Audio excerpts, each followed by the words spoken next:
said I wasn't going to do it, but even Chris Wallace got on Mike Pence and his defense of Donald Trump. Here it is. Is now fighting a court order that puts a nationwide hold on his immigration travel ban.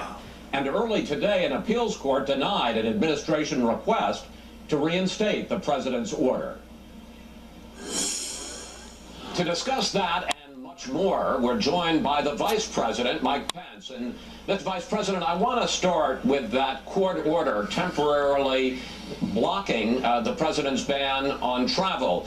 Federal Judge James Robart says the ban does, quote, irreparable injury in the areas of employment, education, business, family relations, and freedom to travel. Question, is there a danger to the U.S. now that these immigrants and refugees are again allowed to travel to the U.S.? And what do you think of that federal appeals court decision not to reinstate the travel ban?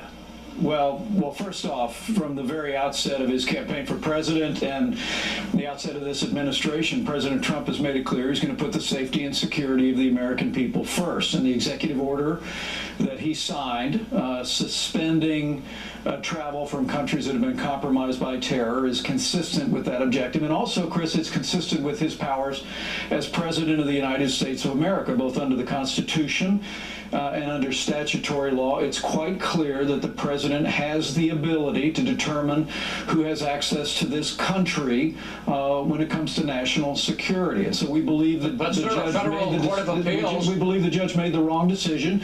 The Boston court made the right decision. We're going to continue to use all legal means at our disposal to stay that order and move forward to take the steps necessary to protect our country. All right, so they always bring up the one, okay? Thus far, there have been 8 courts that have made decisions on the Trump Muslim travel ban. And at this point, President Trump is losing 7-1. So, of course, they're going to harp on the one, but they want to obviously diminish the strength of the 7. The Federal Court of Appeals didn't seem persuaded by that, and the judge in the case says that there is not a pressing safety issue. He notes the fact that there hasn't been a single terrorist act committed by anyone from any of the 7 countries on the president's travel ban since 9/11. Not one. Neither the lower court nor the appeals court seem to be persuaded, sir. Well, I think that's why the judge's decision in the Washington court is so frustrating. And of course it's different from the judge's decision at the district level in a Boston court. But look, we don't appoint judges to our district courts to conduct foreign policy or to make decisions about our national security. Under statutory law and under the Constitution, that authority belongs to the President of the United States. And while while the court did not impose a stay of that order at this point, we're going to move very quickly into the merits of this argument. And as the president said, we're going to win this argument because we're going to take the steps necessary to protect the country, which the President of the United States has the authority to do. Now, you know that is total bullshit, because normally, I do say normally, I can't swear on all instances, but in the majority of instances, the only time that a court of appeals will issue a temporary restraining order until the merits of the case are actually argued is when the judge believes that his decision is going to be upheld, okay, as far as the unconstitutionality of the action that's been brought. i.e., he believes that the people that are suing to stop the travel ban are going to win. Mr. Vice President, let's turn to the sanctions that President Trump imposed on more than 24 entities related to Iran's missile program. Here is what his national security advisor, retired General Michael Flynn, had to say about that. Instead of being thankful to the United States in these agreements, Iran is now feeling emboldened. As of today, we are officially putting Iran on notice. Hasn't, with that notice statement by General Flynn, hasn't President Trump issued, in effect, his own red line on Iran?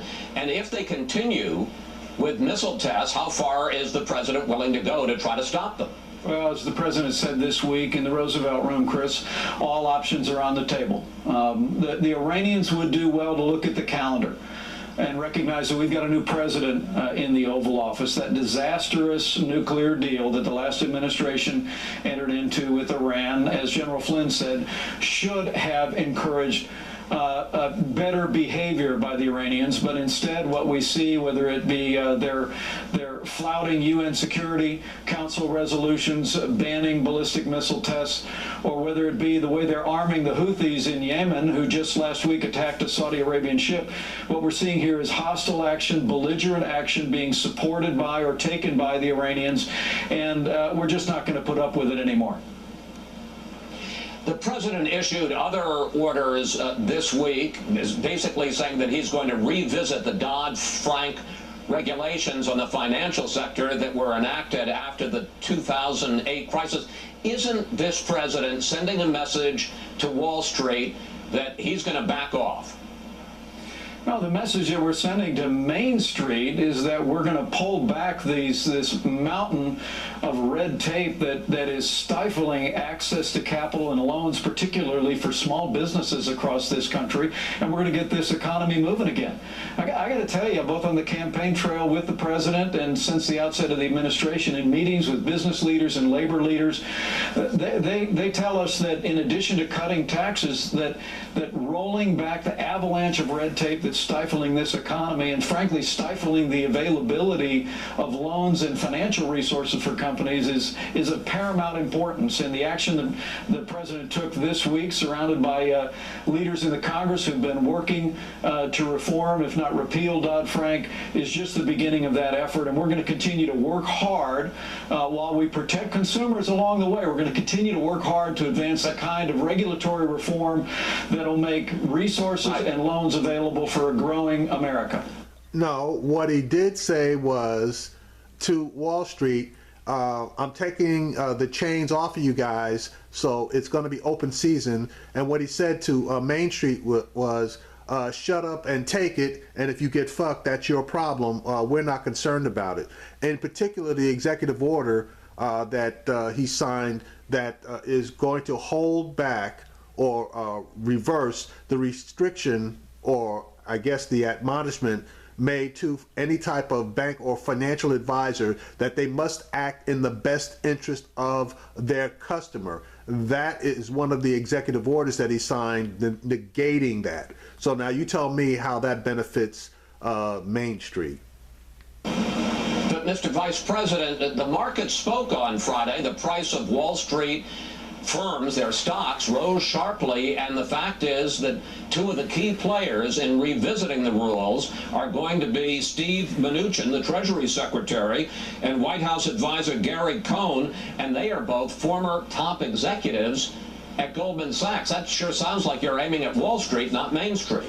Well, but you know, I understand that, and we're proud to have both of those men involved in this administration to bring their expertise. But look, the reality is that you can talk to small business owners across this country, and since the passage of Dodd-Frank, frankly, we've seen the availability of loans in banks across the country begin to dry up for small businesses. Simply the cost of compliance for smaller loans is too heavy in the wake of Dodd-Frank. That's what we're hearing from Main Street, right. And what you saw the president do this week is begin to roll back those regulations, use common sense, and really unleash the kind of resources that are going to make it possible to see small business America and all of business America grow and create jobs. The president, in another action this week, nominated Neil Gorsuch to be his first nominee to the Supreme Court, and he said that if Democrats try to filibuster, Senate Republicans should change the rules so they can confirm him with 51 votes, not 60. Here is the president. We end up with that gridlock. I would say, if you can, Mitch, go nuclear. And yesterday, Mr. Vice President, you said that Gorsuch is going to get an up or down vote, quote, one way or another, which raises the question, is it helpful for one branch of the government to be interfering or poaching somehow on another branch. I mean, is it helpful to set this up as some kind of standoff between the Trump White House and Senate Democrats? You know, over the course of the campaign, President Trump made it clear that he was going to appoint for the vacancy on the Supreme Court a jurist in the tradition of the late and great Justice Antonin Scalia. I don't know about how great it was, but he damn sure was late. And in Judge Neil Gorsuch, he's done that. This is someone who is extraordinarily qualified. His academic background is remarkable, from Columbia to Harvard to Oxford. He literally was 10 years ago, Chris, confirmed unanimously by the United States Senate. And we're very encouraged at this point that more than a half a dozen Democrats have committed themselves to an up or down vote on the floor of the Senate. Neil Gorsuch belongs on the United States Supreme Court, but no associate justice to the Supreme Court in American history has ever faced a successful filibuster, and Neil Gorsuch should not be the first. That's why the President and I have both made it clear we're going to work with Senate leadership, and one way or the other, Judge Gorsuch is going to get an up or down vote on the floor of the Senate, and we're confident that he'll be confirmed as the newest associate justice to the Supreme Court. I thought that Bork basically got successfully filibustered. I could be wrong, but I know he damn sure didn't get approved by the Senate. And I think it was through use of the filibuster against him. I know he got a hearing, but I don't actually think he got an actual vote. And the only way that would have happened is if he was successfully filibustered. I want to pick up on that, because after President Trump sent out one of his tweets dismissing the judge in the immigration ban case as a, quote, so-called judge, the Democratic Senate leader, Chuck Schumer, said that just shows why there should be even extra scrutiny of Gorsuch, because there is a need for an independent judge to stand up against a president who's talking about so-called judges. Well, I think it just shows, frankly, I just think it shows how Senator Schumer is going to reach to anything to try and continue to obstruct the nomination of Judge Gorsuch to the Supreme Court. But that's nothing new. I mean, I got to be honest with you, it's really been surprising to me since the advent of this administration to see the obstruction by Senator Schumer and Senate Democrats of one cabinet nominee after another. I'm going to be called on next week for the first time in American history as vice president to cast the deciding tie-breaking vote for a cabinet nominee.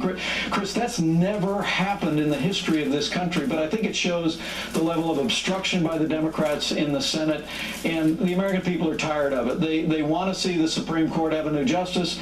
They want to see this president have his cabinet, and we're going to continue to work our hearts out for the American people to make sure all those things happen, despite Senator Schumer and his colleagues' obstruction of efforts. Why do they call it obstruction when it's actual opposition, and it's opposition based on valid reasons? That's not obstruction, that's opposition. And then you use every tool in the box in order to try to get your way. But they always want to call it obstruction. It's opposition, and hopefully they can pull another Republican. All they need is one more Republican to join their side in order to block the votes. Now, I don't have the same amount of hope for them blocking Jeff Sessions, but if there's any single person who is this woman is even more unqualified than Ben Carson, and Ben Carson is totally unqualified. And in 10 seconds, Mr. Vice President, how confident are you that you have the 50 votes so you can cast the tie-breaking vote to put Betsy DeVos in as Education Secretary? 10 seconds. We're very confident that Betsy DeVos is going to be the next Secretary of Education. It'll be my high honor to cast the deciding tie-breaking vote on the floor of the Senate next week. And hopefully that is an honor that you will never have the opportunity to accept or make.